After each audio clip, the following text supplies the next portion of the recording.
So, hello. Today I made some Rice Krispie treats for my dolls, and these are the ones that I've made so far.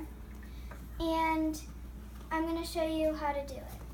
So I took quinoa and I put it in a bowl with some Elmer's school glue, and then I took it all and put it into a ball, and then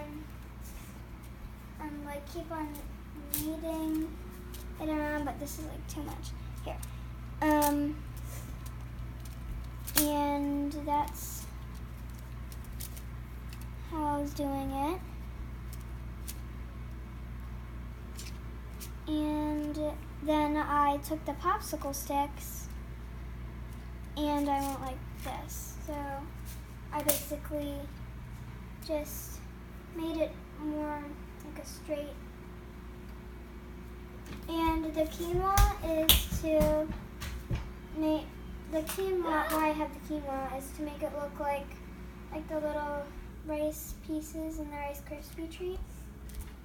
And then at the end, I have to wipe my hands off.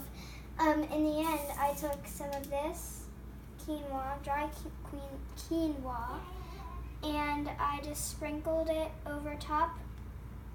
And then I took the spatula and put it on the parchment paper, and I'm just letting it dry. I don't know how long it's going to take for it to dry, but yeah, so that's how I made Rice Krispie treats for my doll. And they have to be about 1 inch wide and about 2 inches long. And I'm also going to be making wrappers for them probably, but